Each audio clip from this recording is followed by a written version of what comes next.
Hey everyone, I'm Alan Schimmel, And this is Mitch Ashley, and you're listening to DevOps Chats.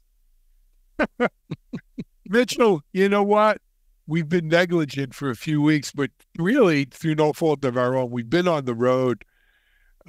Pretty much, we were just talking off camera. We've been on the road pretty much since early April with KubeCon Paris, and then I mean your road trip was brutal. You were in Seattle, Vegas, San Francisco, Vegas. You know, it's been a long, strange trip. I've been We're out in the last 6 weeks. I think one or both of us. Yeah. And it's not letting up. You and I are both out in Santa Clara at the end of this month for our very first tech field day. Yep. And then I have to go to New York right after that for Platform Com. We're putting on a satellite event there, which is very exciting. Yep. But it'd be nice to stay in your own bed for a couple of nights in a row too. You know, there's I'll be at they do AWS Reinforce the week of June 10th. That's their security week, event. Yeah. I have 5 invites to different conferences. Yeah. No, it's conference season for sure. Stuff. Like, oh my God. Yeah, I just got. Yeah, no, they're all big, right? But interesting stuff. But anyway, let's talk DevOps. So in the world of DevOps, Mitchell, first of all, ChatGPT came out with their latest, greatest model, 4o, which is different than ChatGPT-4. Mm-hmm. And it might have some really big impact for developers and codes and DevOps, so forth. I'm thinking about, just as a model for even a front end to your application, right? Just imagine the bot is the user interface for that. So you could do an extension into ChatGPT-4o, or it could, you pop out into a window. And I mean, it's just one use case for it, but it's multimodal. It's much more interactive, conversational. It's kind of what they've made it. Like, here, help me prep for my interview. I just threw a little prompt in there. So help me write an outline for a podcast episode. We're not using it, but it kind of wrote the whole thing for me. But it's crazy. The image modification, all of that is now kind of all in one. They've definitely jacked it up. And they're not the only ones, right? I've been seeing advertisements, banners for Anthropic's. I forgot, what's Anthropic's called? Euro or something like that. I'm hitting a blind. I've been on the road too long. Yeah, it's Claude, and a bunch of others. They're all getting better. But in terms of this multimodal thing and being able to talk to it, Mitchell, I've longed for this for a very long time, right? If I could just tell the damn thing what I want and it does it. I mean, first of all, this may put an end to UI as we know it. It could.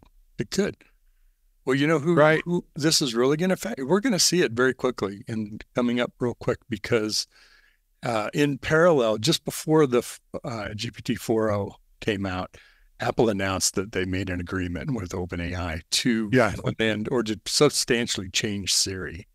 So I think that's what we're going to be seeing is this essentially built into Siri instead of its kind of clumsy, somewhat helpful, but not always interface. Yeah, no, I mean, look, the Siris and the Googles, quite frankly, have been a huge disappointment to me. They never understand a word I say anyway. And the information they give me, and that includes Amazon, Alexa. The killer app is if they could fix autocorrect. Yeah. Because that's well, that does frustrate me a lot. Oh my God. But man, seriously, if we could make a chat interface the default interface, think about who cares if my buttons are round or square? Who cares how many flyouts I have? Who cares about any of that crap? Mm-hmm. It's just open the pod bay doors, Hal. Oh, I'm sorry, Dave. I can't do that. Yeah, why not? Right? And I mean, I want that. I need that in my life, Mitchell. We've been waiting since 2001, which is what, it's 70s movie or 60s movie. Yeah, it's been a while. But that that's the natural way of it. I think that's the way it should. It makes sense for it to go that way. Totally does. I think the natural language interface we've seen through ChatGPT, whether it's for writing code, including, the co-pilots in your IDE or just as a general purpose tool. I found this article the other day, just FYI, totally off of DevOps, but it said 50 free AI writing tools. And it was an article with 50 different, there's a lot of the ones we've all seen, but some that I've never heard of. I'm like, oh my God, there are so many things out there already. 3/4 of them probably aren't really that useful, but some of them are. They definitely are. The cream will rise and the crap will fall.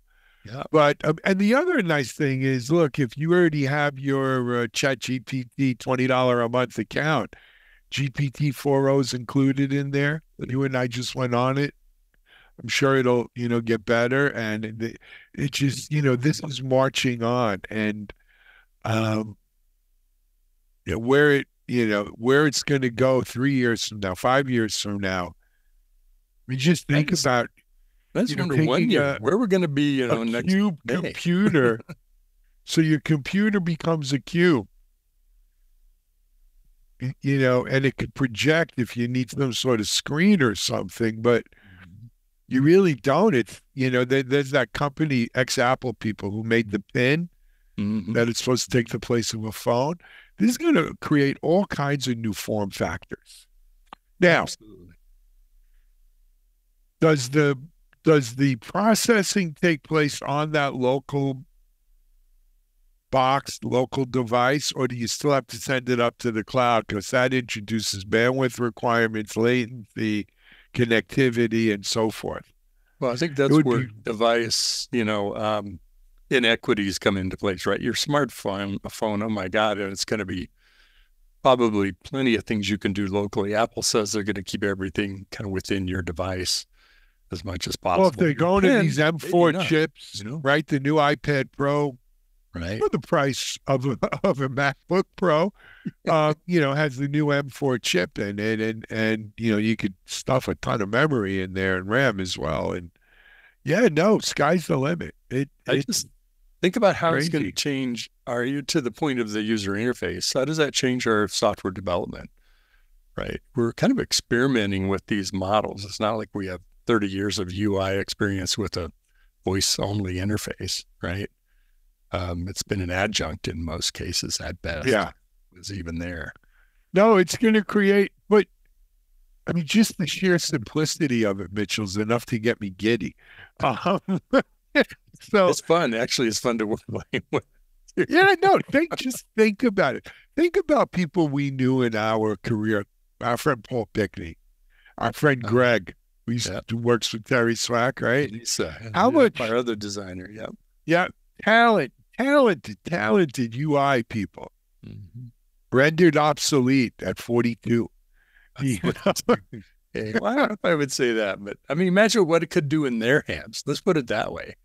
What they could do. So Designer tools. not to be prickly, but what could they do that we couldn't?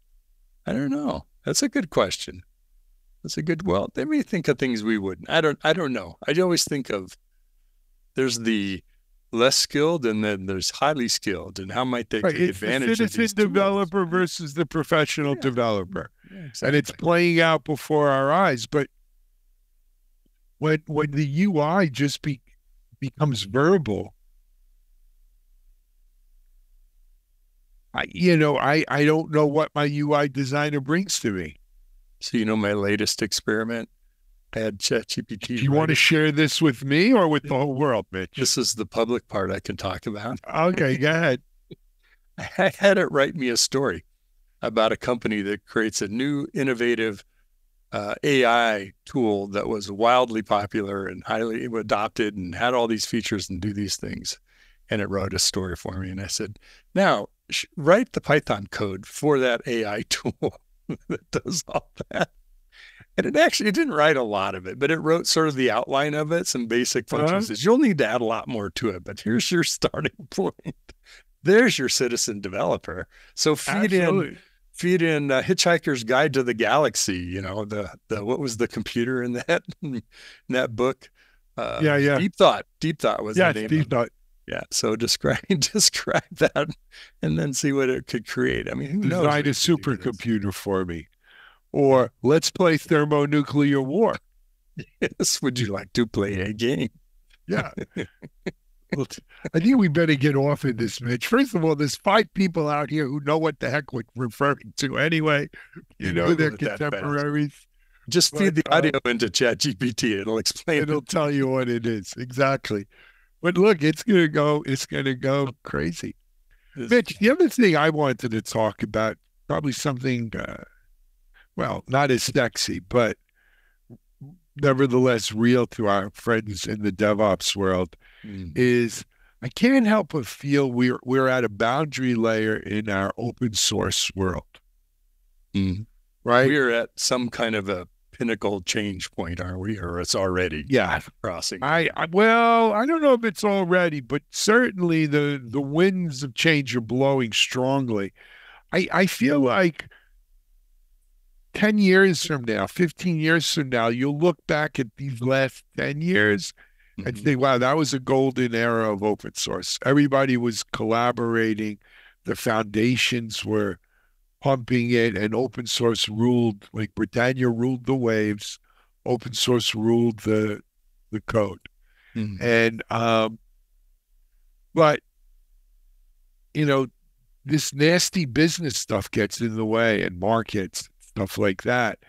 And so I think, again, taking a long view historian's approach to it, people will say, well, prior to the advent of SaaS being dominant, there were very few open source business models that were truly, truly successful.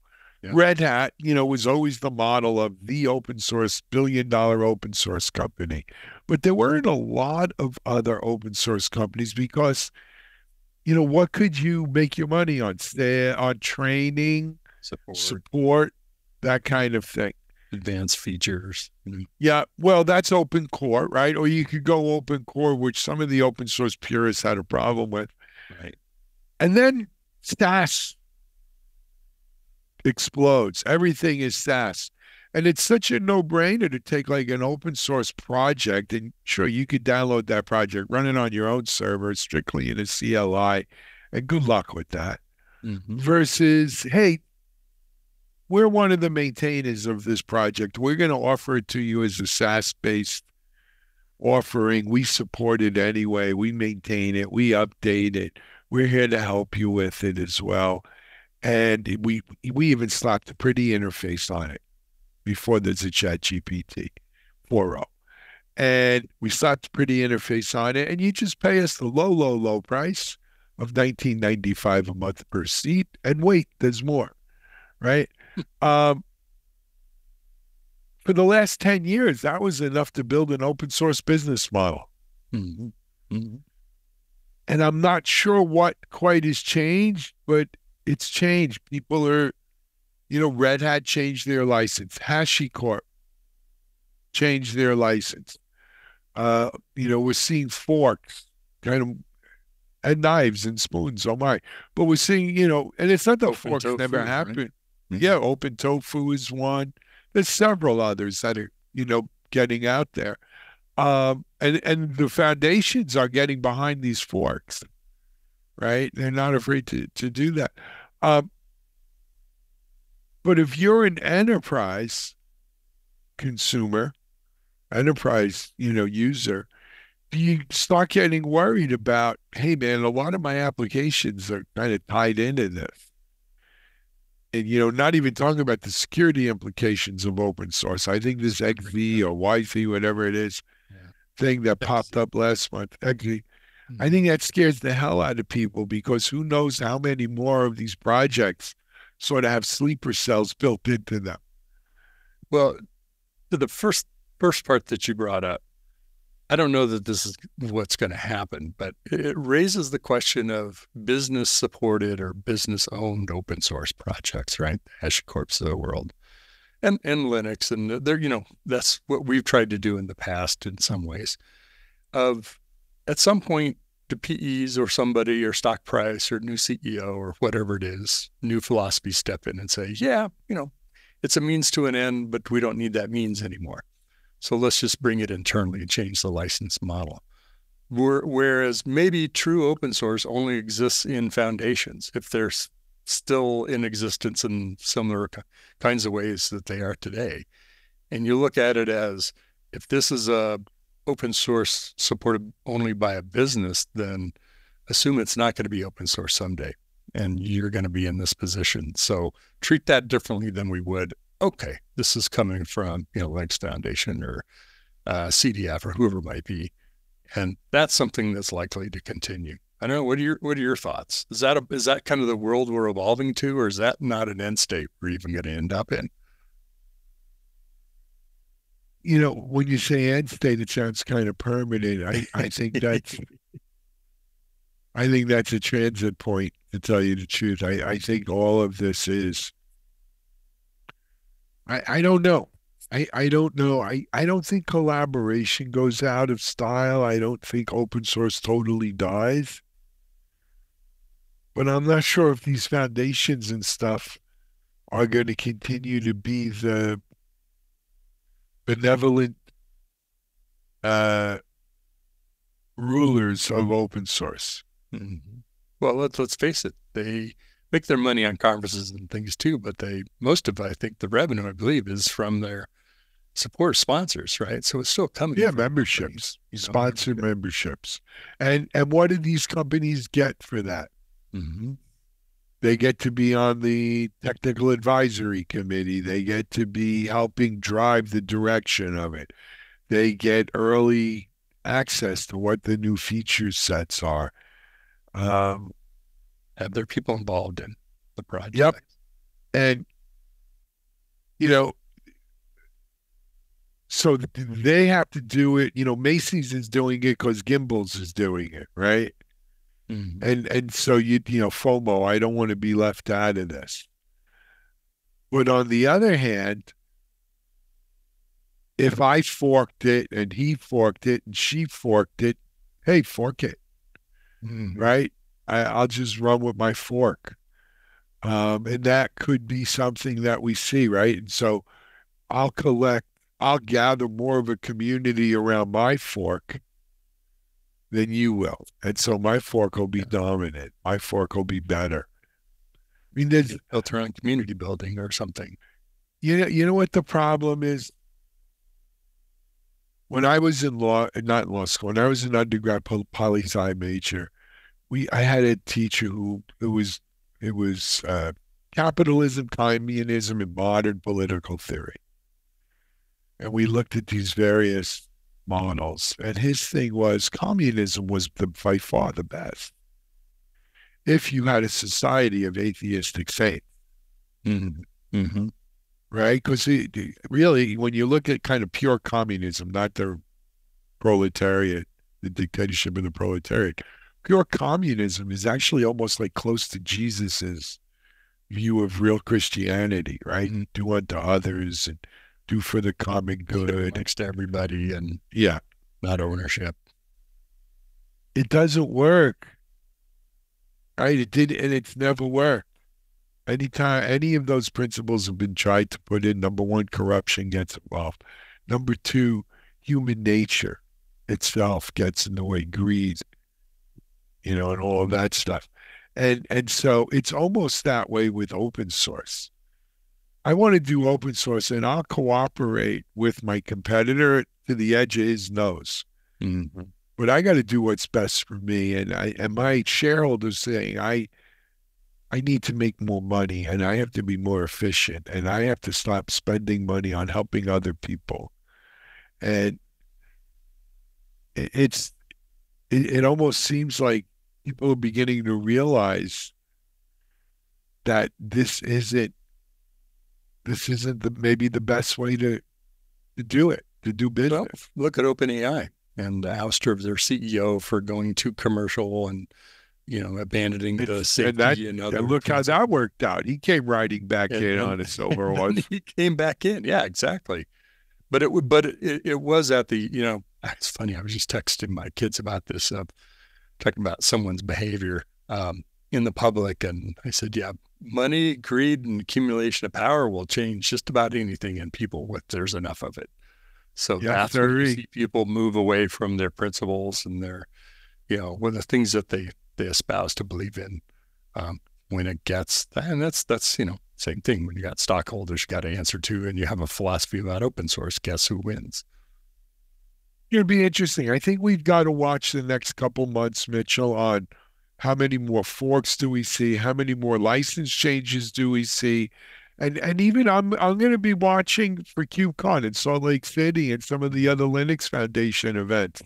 Mm-hmm. If we see, any changes, obviously, that are obvious in terms of attendance and sponsorships and that kind of thing. Yep. The other thing I want to mention, I want to bring up too, is I wonder, I think we're going to look back of this next 10 years or next whatever number of years, 5, was the age of we questioned security in open source, where we kind of didn't worry about it for the last 10, 15 years. Yep, it'll get examined and fixed by the community, and you kind of don't have to worry. It sort of gets solved in that collective process. And now, because it's much more of an attack vector that's being exploited on a wide basis, you mentioned. Well, again, it's a victim of its own success. Yes, right. It's like the Mac, right? No, it's the most secure computer in the world until it gets some market share, and then it's not. And then they went after it, and so by the way, that's the victim of its own success. Is the same story with, hey, there's so much money involved here now. I want more of the pie, mm-hmm.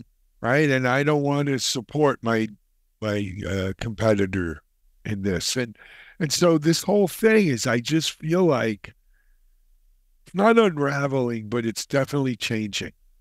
It'll be interesting. Yeah, change. Yeah, it'll be interesting to see how Linux Foundation and some of the other big open source Eclipse and some of the other Apache foundations navigate this. Because at the end of the day, you can't please everyone all the time.